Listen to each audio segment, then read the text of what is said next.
Hi everyone, it's Justin from Main Man Bassing. In this video, I'm going to show you how to set up your fish finder, GPS chart plotter fish finder, to locate and catch bass. Not only bass, but structure and cover elements that are in water. Hopefully help you put bass in the boat at a good rate. The unit I'm going to feature in this video is the Lowrance Hook 7. This is my unit. It's a great entry-level unit. There will be a link for it down below where it'll be probably on Amazon, and you can look at reviews or purchase it if you want. I'll also have other fish finders down there, like other hook fish finders. So this is the 7, meaning a 7-inch screen. They have a 9, a hook 9, which would be a 9-inch screen, and I think those two are good for boats. Like if you have a small boat, the 9's probably good for your standard bass boat. If you just want an entry-level fish finder, but they also have the 5, the 4, and the 3 and the 2, and so I'll link those up as well. The 3 and the 2 don't have the chart plotter on it, so it's just the fish finder. But anyways, I'm going to sort of be all over the place on this video. I'm going to go into screen mode here, and I'm going to have a bunch of charts and diagrams, just to show you like how to use and what the basic features are to get good imaging, and then also I'm going to go into like once you have those settings set, like where to look for bass. And then at the end, I'm just going to edit in a video I just did about, it was just a review of this, but it goes over step by step on the settings. So like the first half of the video is like the crucial part, and then if you want to get familiar with the settings, you can watch the second half. Also like, one of the reasons I'm making this video is because like it's not common knowledge how to use these things. It takes a while. Like you have to like go on the internet and search and find like good demonstrations of how to set up your settings and what your settings are and what they're doing. I found one really good one. It's a little bit lengthy. It's a guy that works for Lowrance, and he's doing like it's like an online classroom or something. So he pauses and he answers questions. So it's like lengthy. It's like an hour and 45 minutes, I think. But I'm going to link that up because even though it's lengthy, if you have the patience to cut through all that, you can actually learn a lot. And he's got some really good graphics and pictures and diagrams to sort of help you understand how to use these things and what these things are doing. So I'll jump right into it. I'm probably going to jump into screen mode here, and you'll see me on my desktop. Alright, so here we go. Before I jump into the diagrams, I just want to go over a few settings. I'm going to assume you know how to like navigate your way through different pages. Forget about the chart for now. We'll just do our sonar. So I'm in my sonar. Just want the only settings you need to know before I get into the diagrams and charts are your frequency. And you have 200 kilohertz and 83 kilohertz. 200 kilohertz is basically the same thing as high chirp, and 83 kilohertz is basically the same thing as chirp. These are like the 83 and 200 kilohertz on steroids. But you need to be, like, I'm going to talk about these frequencies, so you need to familiarize yourself with those frequencies. Those are like the basic main features of Downscan and Sonar. Everything else is just, a lot of its personal preference, like sensitivity and color palettes and color lines, but these are the two main frequencies that you need to understand. And so now that you know where they are, that's like the really important part. Now that'll help you understand what I'm about to explain to you. And also, if you go to your Downscan, that is a frequency too of 800 kilohertz or 455 kilohertz. you know, from what I understand, it's sort of personal preference. The 800 is a lot stronger, and that's usually what I find myself on. I just wanted to show you real quick. You want to put these side by side to help compare. And I always look at this, and you see that arch right there? If you're not sure, that could be a plant. Like you see these plants all right here, those are all plants. If you look over here to your right, you'll see a grain of rice. It looks like a little grain of rice here and here. Those are bass. I just wanted to show you that. That'll all help you understand what I'm about to explain. The coolest feature about this unit, in my opinion, is the trackback feature. Let's say you're cruising along and you think you find a fish or a piece of cover structure you want to fish, but it leaves the sonar view. If you just hit the left button, you come into cursor mode. You can actually review past imaging. And like, let's say I think that's a fish, or just whatever, it's a rock you want to fish or a piece of structure. You can place a waypoint, exit your cursor mode, and if you look down here, drop the waypoint way down here, which is kind of weird. This boat must be cruising. How fast is the boat? It's only 2 miles an hour, but that's sort of not accurate. It'll place it right where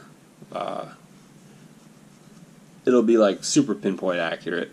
The fact that it dropped it down there is really weird, but this is demo mode. It's much more, detailed and accurate when you're in the water. But that's pretty cool. So you can like cruise along, and even if you don't find fish, if you find like boulders and stuff out in like 30-40 feet, or maybe a tree, or I don't know, something sticking out of the ground, you can mark that really well. And you'll always have the waypoint, and you can like slow down and take your time to fish. Really pretty cool feature. Before we get into charts and diagrams of where to find bass,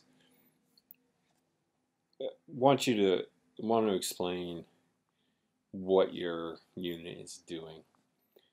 Those two settings I explained earlier, the 83 kilohertz and the 200 kilohertz, or the medium and high chirp.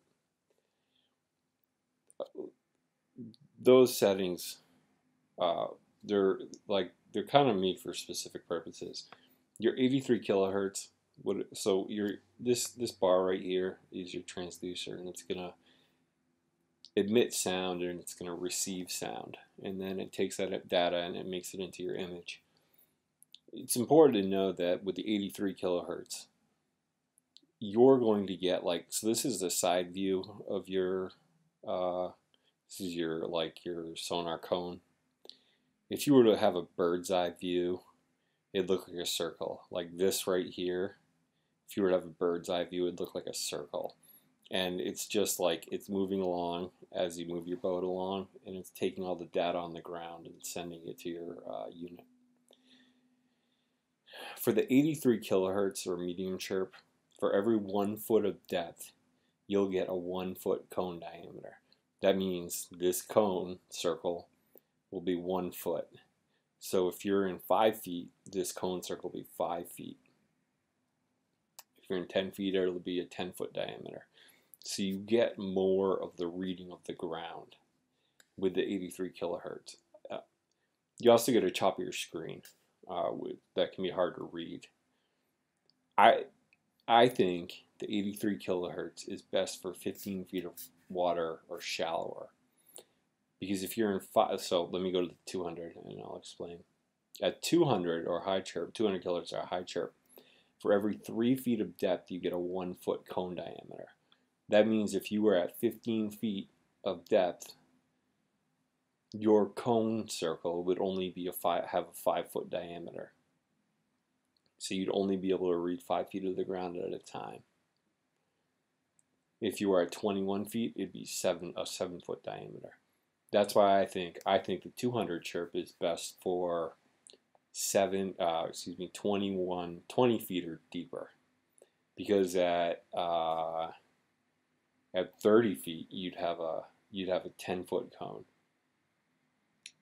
And with a 10 foot diameter cone, you can read a lot, and you can find structure and cover and bass easy. If you were in 5 feet, if you were in 6 feet of water, you'd only have a 2 foot cone. So what I do is when I get into 15 feet of water or shallower, I'm on my medium chirp and I'm covering a lot of ground. And I'm not really looking for bass when I'm in 15 feet of water or shallower, or like in 10 feet of water or shallower. I'm kind of just looking for structure and cover. I'll explain that in a second. So that's really important to understand. Once, in my opinion, once you get past 15 feet of depth, you want to switch to 200 kilohertz or high chirp. And now your downscan is, I believe, it's a 1-to-1. But you don't, it's not a circular cone. It's more linear. It's like a line. Like, here, let me do this. That's sort of like, and it's also like that. Like if you're moving your boat along, it's like that. So if you have, it's really weird. Like if you had a bass right here, like if you stopped your boat, you know, and you had a bass right here, the bass is chilling right here, it wouldn't be in your downscan cone, but you pick it up in your 2D if the bass is right here, because you have a circle. So that's why you really need to put them side by side and compare them. And sometimes that bass might be right on the outside edge of both of them. So that's why you want to fish cover and structure as well as when you can confirm there's a bass. When you're in like that like 3 foot, 2-3 foot range to like 10 feet, 15 feet, like what I noticed is that's like the area that I'm just now starting to progress to catching fish in that area. What I've noticed is like sonars, finding fish on your sonar is going to be hard, because like by the time you get to that cover and structure, if you're only in 5 feet of water, if it's like an isolated piece of structure like a boulder surrounded by grass, or maybe like a cinder block, or like buoy cables sticking up, you know, those bass are most likely going to push off. If you're only in 5 feet of water, they're going to most likely push off, especially if there's a lot of sun.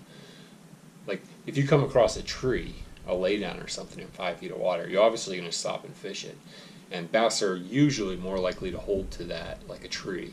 You know, they're not going to necessarily push off because your boat's coming. But if it's just a cinder block in the middle of nowhere on the bank, they might be there, but by the time you get there, they might be gone. So like using this to find the fish probably won't help that much. But what you can do is you can plot that waypoint. You can go over it, plot that waypoint, just go up and down the bank and like look for all kinds of structure cover elements, like a boulder sitting in grass, or like the buoy cable or the cinder block, and you can plot your waypoint, then turn it around and you can cast those structure points from a distance. So like you can fish it from 15-20 feet away, so that chances are you're not going to scare the fish off the bank. But so, you know, the 83 kilohertz and the medium chirp, that's how I think that it comes in handy with this unit, because you're not going to see the bass on here in 5 feet of water. They're most likely going to push off, especially in clear water when there's sun. Here's just more images. Like if you're cruising along and you find an incline and you look, you might see a bass, and on your sonar it's going to look like a little arch like this. And then you look over to your downscan and you can confirm if that's a bass or not.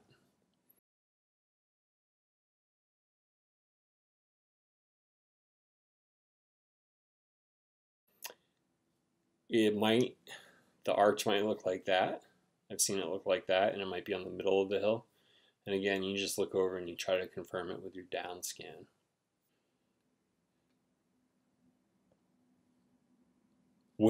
This is sort of what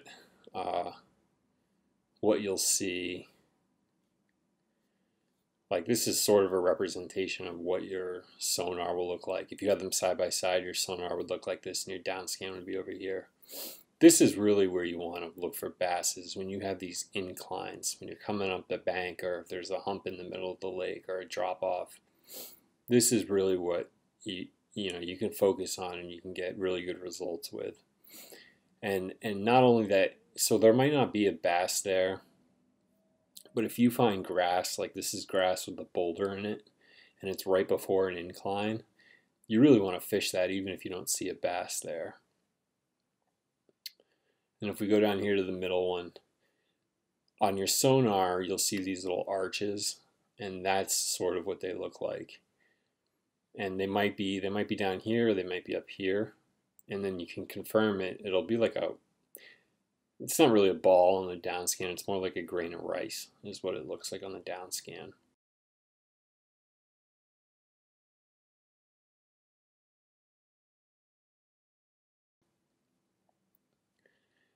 And then sometimes when you come up to an incline, you'll find the arch suspended. And you just look to the right, you look to your downscan, and to confirm it. Again, it won't look like a ball like this, it'll look like a little grain of rice. Now, if we were to look at the contour chart, if you find like, here's a drop off, like this is 15 feet, you know, and it drops off to 40 feet. If you can find a nice, this is almost like a ridge. It's a steep drop off, but you notice it's got a little point here. You really want to look for, that's like the spot on spot on spot. You can fish that. This is your boat, this triangle. You really want to like position your boat right here and cast out into deeper water and bring your lure up the hill. That's like, you know, I don't know if you've heard of Bill Siementhal, but he preaches that a lot. It's sort of where I learned this from. And it's really helped me put a lot of bigger bass in the boat. So if anytime you see these points on a drop off on your contour map, you really want to slow down and fish these points, even if you don't find fish in it. And this is sort of what it would look like down here.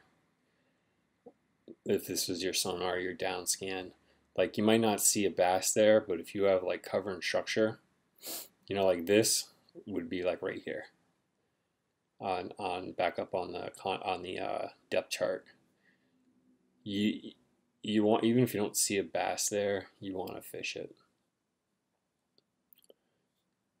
And this is like the other thing you can do is you can put your boat right here and then cast out that way, and then just bring your lure, if it's like a swim bait or whatever, you can bring it along those contours. That's basically my tutorial of like how to understand your settings, what the unit's doing, and then where to look for bass. So thank you for watching.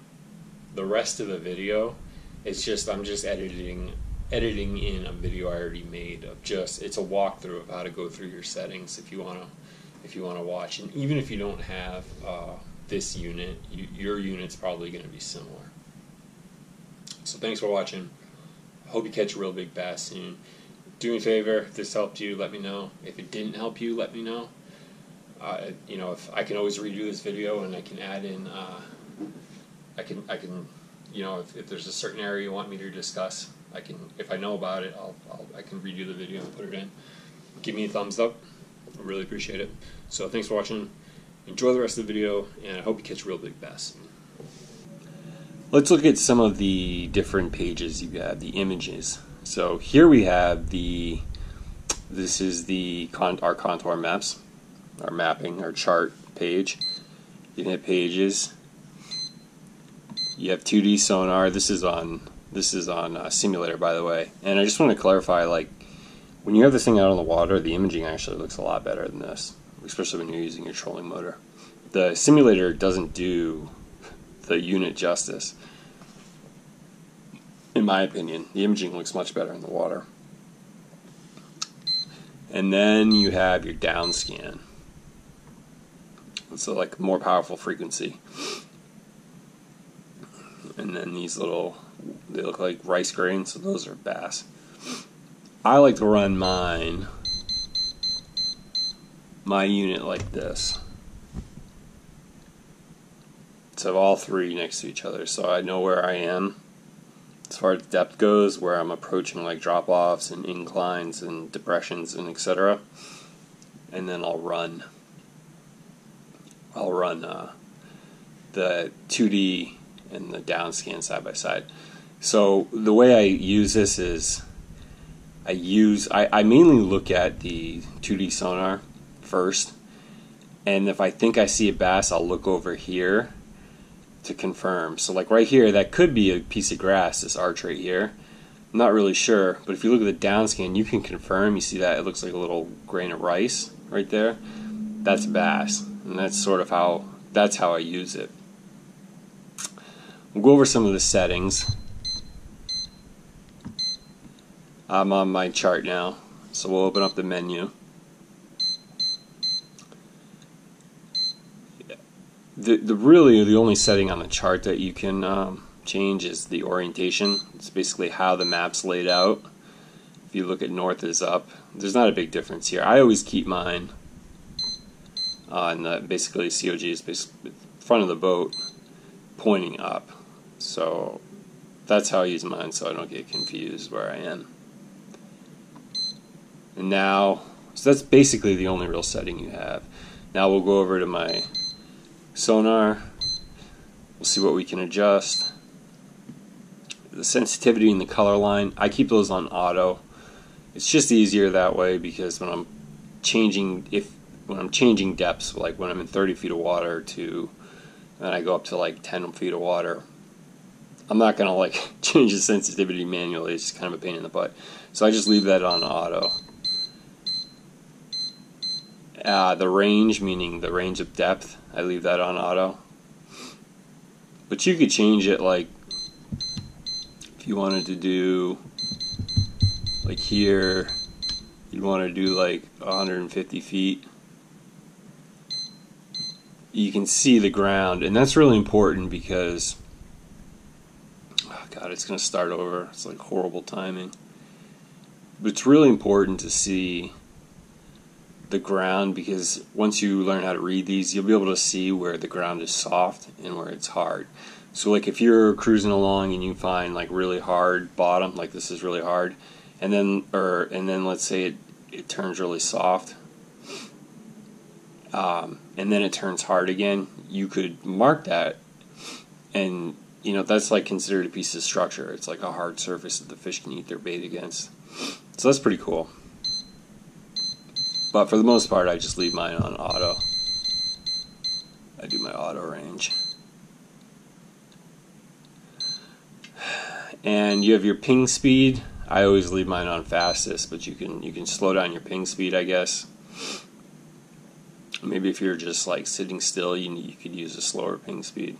Like if you're not moving your boat, you could change it to slower, but I just leave mine on fast.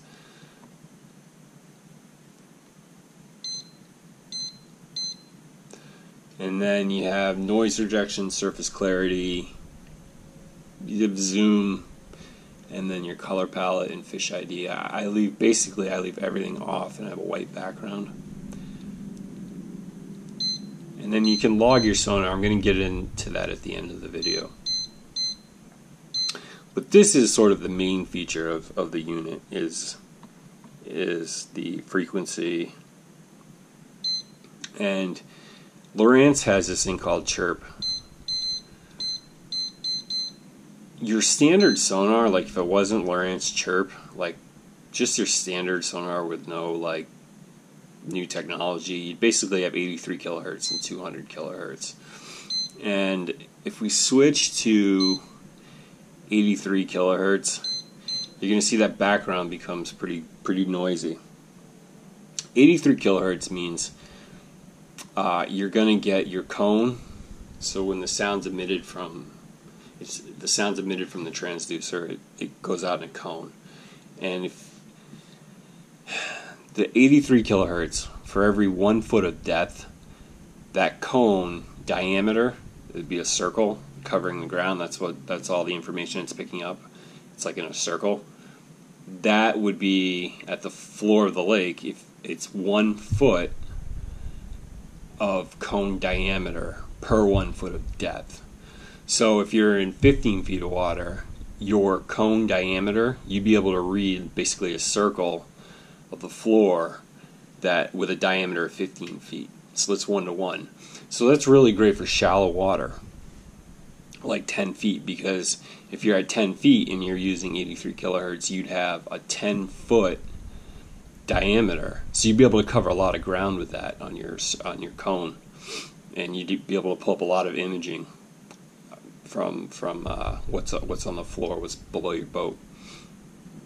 But the price is that you get a real fuzzy background. It's kind of hard to find those fish. And then they have 200 kilohertz. If I do that, you're going to see that really cleans up your screen. Sorry, just started over. It's such a pain in the butt. The demo mode, it's a very short run, but you can see that it really clears up your screen. But the consequence of that is, for every 3 feet of depth, you get a 1 foot cone diameter. So, like if you picture a circle on the ground of the lake, it's only a 1 foot diameter. So if you're in 15 feet of water, you'd only have a 5 foot cone. The diameter of the circle of your cone would only be 5 feet, so you can't read as much imaging. So that's why it's really good for more than 15 feet, because if you're in 21 feet of water, you're going to be able to read a circle with a 7 foot diameter of the ground. That's your 200 kilohertz, and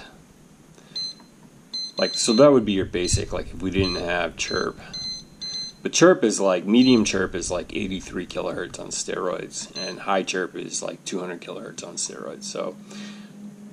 So when I'm in 15 feet or deeper water, I'm on high chirp, and when I come up to 15 feet or shallower, I'll switch to medium chirp, so I can cover more ground. And honestly, when you're in 10 feet of water, 7 feet of water, 10 feet of water, you want to be able to read as much of the ground as you can. Also, though, a lot of those bass are going to pull off their structure that they're holding to. They'll see your boat, and they'll not always, but they'll pull off. By the time you can see them, especially if there's any glare on the water or wind, it's going to be hard to see those bass. And by the time you get your boat close enough to see them, a lot of times they'll pull off. But with a really wide cone angle, you can mark the structure, and you can just cruise up the shore, mark all the structure, like the boulders that you can't see with your eyes if there's sun or glare, or if the water's a little dirty. You can mark, or if there's buoy cables, you can mark those, and then go back and fish those at a distance. You'll know where that structure is. You can fish it at a distance. So that's basically the main features of the sonar. Let's switch over to Downscan. Now, Downscan is always going to be, I'm pretty sure, I'm not positive on this, but I'm pretty sure it's going to be a 1-to-1 ratio. So for every 1 foot of depth, you're going to have a 1 foot of cone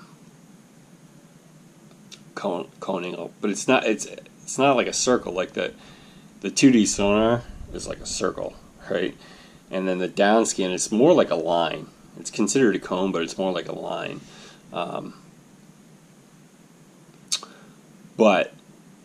So that'll be 1-to-1. But sometimes it's really hard to make out things, and even when you do think you find a fish, it's it can be really faint. So that's why you want to run these side by side and confirm them with each other. But let's look at the features. It's sort of the same thing. We can adjust the contrast. I leave that on auto. And then, so I have auto contrast. Your range, your depth, same thing. I keep it on auto. Let's look at the options. You have noise reduction, surface clarity, and color palette and zoom.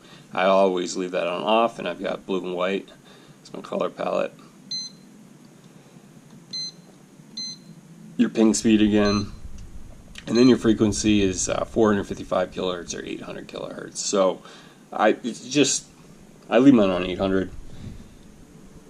As far as I understand, it's like a personal preference. The coolest feature about this unit, in my opinion, is the trackback feature. Let's say you're cruising along and you think you find a fish or a piece of cover structure you want to fish, but it leaves the sonar view. If you just hit the left button, you come into cursor mode. You can actually review past imaging. And let's say I think that's a fish, or just whatever, it's a rock you want to fish or a piece of structure. You can place a waypoint, exit your cursor mode, and if you look down here, drop the waypoint way down here, which is kind of weird. This boat must be cruising. How fast is the boat? It's only 2 miles an hour, but that's sort of not accurate. It'll place it right where it'll be like super pinpoint accurate. The fact that it dropped it down there is really weird, but this is demo mode. It's much more, detailed and accurate when you're in the water. But that's pretty cool. So you can like cruise along, and even if you don't find fish, if you find like boulders and stuff out in like 30-40 feet, or maybe a tree, or I don't know, some sticking out of the ground, you can mark that really well. And you'll always have the waypoint, and you can like slow down and take your time to fish. Really pretty cool feature.